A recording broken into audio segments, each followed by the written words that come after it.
ભરૂચના બોલાવ ગ્રામ પંચાયતમાં હાય હાયના નારા લગાવ્યા, કામ બંધ કરી મામલો ઉચ્ચ અધિકારી સમક્ષ।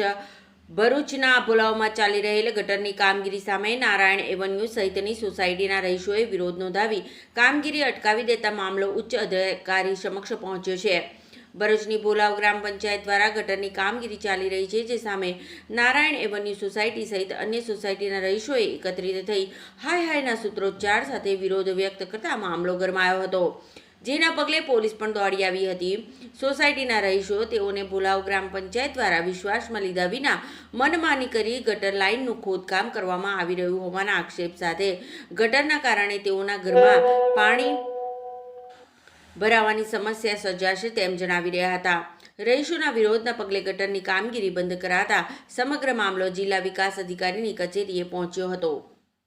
એવન્યુમાં રહું છું, છેલ્લા 20 વર્ષથી અમે અહીંયા રહીએ છીએ અને અમારી સોસાયટી ઘણી નીચાણવાળી છે। અહીંયા પાણીની ઘણી પ્રોબ્લેમ છે। વરસાદમાં 1-1.5 ફૂટ પાણી અમારા ઘરમાં થઈ જાય છે। અત્યારે નવા ફ્લેટ આવ્યા, રીમી કોલોની જગ્યાએ નવા ફ્લેટ આવ્યા છે, ત્યાં એ લોકો પાણીની ગટર લાઈન અમારા સોસાયટીમાં કરવા માંગે છે। એ અમને મંજૂર નથી, કારણ કે કાલે પાણી ભરાશે એની જવાબદારી કોણ લેશે અમારી? અને એક વસ્તુ કે અમે સરપંચને રજૂઆત કરી, ગ્રામ પંચાયતનો મતલબ શું છે? ગ્રામ પંચાયત એટલે લોકોને ભેગા કરી એનું સોલ્યુશન કરવાનું। જ્યારે અમે સરપંચ અને એમના સભ્યોને બોલાવ્યા ત્યારે અત્યારે અમારાથી બોલીને કચકચ કરીને લોકો નીકળી ગયા અને 2 દિવસથી જેસીબી લાવી અમારા મરજી વગર જેસીબી અને પોલીસ સાથે અમારા સોસાયટીમાં દબાણ કરી અને ગટર લાઈનનું કામ ચાલુ કર્યું છે। અમને મંજૂર નથી। ડીડીઓ સર હોય કે કલેક્ટર સર હોય, હું તમને એક અમે દિલથી રિક્વેસ્ટ કરીએ છીએ કે તમને જો ના યોગ્ય લાગતું હોય તો તમે અમારી સોસાયટીમાં આવીને જોઈ જાઓ છો અને આનું કંઈક તમે સોલ્યુશન લાવો। આપનું નામ? મનીષા। મારું નામ જીતુભાઈ રાણા છે। નારાયણીઓની સોસાયટીમાં છેલ્લા 20 વર્ષથી રહું છું। અમારી બાજુમાં આવેલી ધર્મનગર સોસાયટીમાં પહેલાં રેમી મેટલ કરીને સોસાયટી હતી, એની કોલોની હતી, એને લગભગ 250 થી 300 પરિવાર રહેતું હતું। એની ગટર લાઈન ઓલરેડી ત્યાં ધર્મનગરમાં હતી।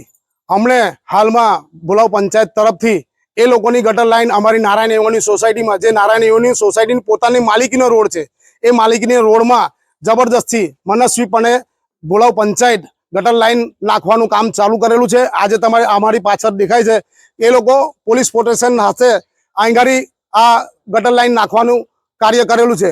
છેલ્લા 6 મહિનાથી અમે એમની જોડે વાટાઘાટમાં છે। અમારો સખત વિરોધ છે, તે છતાં બી બળજબરીપૂર્વક આ ગટર લાઈન અહીંયા નાખે છે, જે ચોમાસા દરમિયાન અમારી નારાયણ એવન્યુ સોસાયટીમાં 1-1.5 ફૂટ કરતાં વધારે પાણી ભરાઈ જાય છે। લોકોના ઘરમાં પાણી ભરાઈ જવાની સમસ્યા સુધી પહોંચી ગયું છે અને આ ફ્લેટનું જોડાણ કરતા હજુ બી એ ગટર લાઈનના પાણીથી અમારી ઘરોમાં ઘૂસી જાય એવી અમારી દહેશત છે।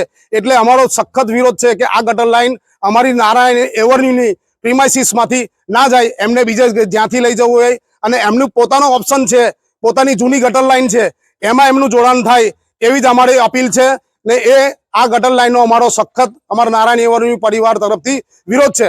અને નારાયણ એવન્યુ પરિવાર તેમજ અમારી આજુબાજુની સોસાયટી નારાયણ દર્શન 1, 2, 3 સૂર્યનારાયણ, એમનો બી વિરોધ છે કે આ ગટર લાઈન જે અમારે તકલીફના માટે કરેલી છે, હવે આ સેલિબ્રેશન જે એપાર્ટમેન્ટ છે એમનું જોડાણ કર્યા છે, એ અમારો સખત વિરોધ છે।